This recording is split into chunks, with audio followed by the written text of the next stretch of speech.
በአቶ ጌታቸው ረዳ የሚመራው ህወሓት ትግራይ ሊበራል ዲሞክራሲያዊ ፓርቲ የሚባል አዲስ ፓርቲ ሊያቋቁም ነው። በአቶ ጌታቸው ረዳ የሚመራው ከህወሓት የተከፈለው ቡድን አዲስ የፖለቲካ ፓርቲ ለማቋቋም በሂደት ላይ መሆኑን ከአመራሮቹ መካከል አንዱ ለሚዲያ ገለጹ።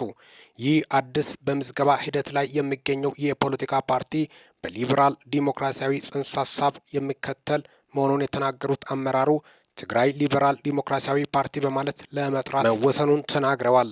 ስማቸው እንዳይገለጽ የጠየቁት እኚህ የቀድሞ የህወሓት አመራር ይህ ስም የፖለቲካ ፓርቲውን ለመመስረት በእንቅስቃሴ ላይ ባሉ ሰዎች የተመረጠ እንጂ ከምርጫ ቦርድ እውቅና ስላላገኘ ጉባኤ ሲካሄድ ሊቀየር ወይንም ሊሻሻል ይችላል ብለዋል። በሁለት ተከፍሎ እርስ በርስ ሲካሰስ የቆየው ህወሓት የኢትዮጵያ ምርጫ ቦርድ ባስቀመጠው ቀን ገደብ ጉባኤ ማካሄድ ባለመቻሉ ከፓርቲነት ሊሰረዝ እንደሚችል ቦርዱ ማስታወቁ ይታወሳል።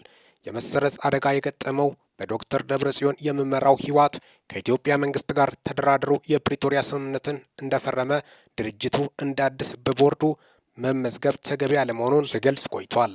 የህወሓት መሰረዝ ስጋት የፈጠረባቸው በአቶ ጌታቸው የሚመራው የህወሓት ማዕከላዊ ኮሚቴ አባላት ከሳምንታት በፊት ባወጡት መግለጫ በዶክተር ደብረጽዮን ለሚመራው ቡድን በጋራ ጉባኤ ለማካሄድ ጥሪ አቅርቦ የነበረ ቢሆንም በጎ ምላሽ አለማግኘታቸውን ገልጸዋል። በመሆኑም ይላሉ ይህ የመረጃ ምንጭ የህወሓት ህጋዊነት ስለሚያበቃ የህወሓት የፖለቲካ ዓላማዎችን ለማሳካት የሚያስችለን አዲስ የፖለቲካ ፓርቲ ለመመስረት ተገደናል ያሉ ሲሆን የፓርቲው ህገ ደንብ ፕሮግራሞቻችን አርቅቆ መጨረሳቸውን ተናግሯል።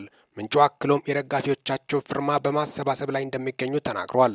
ይሁን እንጂ የኢትዮጵያ ምርጫ ቦርድ ያስቀመጣቸው መስፈርቶች ገና ስላላሟሉ እስካሁን ድረስ ለቦርዱ በይፋ ያቀረቡት ጥያቄ እንደሌለ ተናግረዋል። የኢትዮጵያ ምርጫ ቦርድም ይህ ስብስብ ለምዝገባ እየሄደበት ያለውን ሂደት እንደሚያውቅ ምንጩ ለሚዲያ ተናግረዋል። ይህ በምዝገባ ሂደት ላይ የሚገኘው ፓርቲ ክልላዊ ፓርቲ እንደሆነ የተናገሩት ግለሰቡ ከኢትዮጵያ ምርጫ ቦርድ በግንቦት የመጀመሪያ ወር ላይ ቅድመ እውቅና እናገኛለን ብለው እንደሚጠብቁ ተናግረዋል። የትግራይ ሊበራል ዲሞክራቲክ ፓርቲ የመሰረቱ ካሉት አንጋፋ ሰዎች መካከል የትግራይ ክልል ጊዜያዊ አስተዳደር ፕሬዝዳንት የነበሩት አቶ ጌታቸው ረዳ የህወሓት ፖሊት ቢሮ አባል የነበሩትና የትዕምት ዋና ስራ አስፈጻሚ አቶ በየነ መክሩ እንዲሁም ፕሮፌሰር ክንዲያ ገብረ ህይወት እንደሚገኙበት ታውቋል። አሁን ህጋዊ እውቅና ለማግኘት እየተንቀሳቀሰ ያለው ፓርቲ በሌተናል ጀነራል ታደሰ የሚመራው የትግራይ ጊዜያዊ አስተዳደር የአንድ ዓመት ጊዜ ካበቃ በኋላ ክልላዊ መንግስትን ለመመስረት በሚደረገው ምርጫ እንደሚሳተፍ ምንጮችን ገልጸዋል። የመረጃ ምንጭ ገልጸዋል።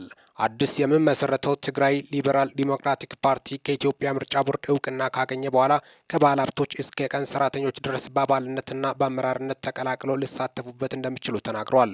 ከፓርቲው መስራቾች አንዱ የሆኑት አቶ ጌታቸው ረዳ የጠቅላይ ሚኒስትሩ የምስራቅ አፍሪካ ጉዳዮች አማካሪ ሚኒስተር እና ፕሮፌሰር ክንዲያ ገብረ ህይወት በሚኒስተር ዴኤታ ማዕረግ የትምህርት ሚኒስትር አማካሪ ሆኖ በጠቅላይ ሚኒስትር አብይ አህመድ መሾማቸው ይታወሳል። ሚዲያ እየተመሰረተ ያለው ፓርቲ ከብልጽግና ጋር የሚያገናኘው ነገር መኖሩን የጠየቃቸው ከመስራቾቹ አንዱ የሆኑት ግለሰብ ትግራይ ሊበራል ዲሞክራቲክ ፓርቲ ከብልጽግና ጋር ልክ እንደ ሌሎቹ በሀገር ውስጥ እንደሚንቀሳቀሱ ፓርቲዎች ተባብረው ለመስራት ይችላል እንጂ የሚያገናኘው ነገር የለም፣ ገለልተኛና ነጻ ፓርቲ ነው ሲሉ መልሰዋል። በ1967 ዓ.ም በደደቢት በረሃ የተመሰረተው ህወሓት ከትግራይ ጦርነት በኋላ በገጠመው የአመራር ቀውስ ለሁለት ተከፍሎ እርስ በርሱ ሲካሰስ ቆይቷል።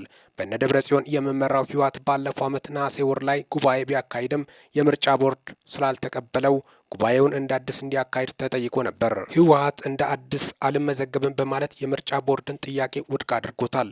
ህወሓት እንደ ፓርቲ በቀጣዮቹ 2 ሳምንታት እንደ ፓርቲ እውቅና የማያገኝ ከሆነ መዘዙ የከፋ ነው የሚል መግለጫ አውጥቷል። ክቡራትና ክቡራን ዩቲዩብ አድማጮቼ ለሰዓታት ያሉኝ መረጃዎች ይህን ይመስላሉ። ሚኪ ነኝ ከሚኪ ታቦር ኢንፎ። ይህንን ቻናል ሰብስክራይብ በማድረግ ወቅታዊና ታማኒ መረጃ አግኙ። ሰላም ቆዩልኝ።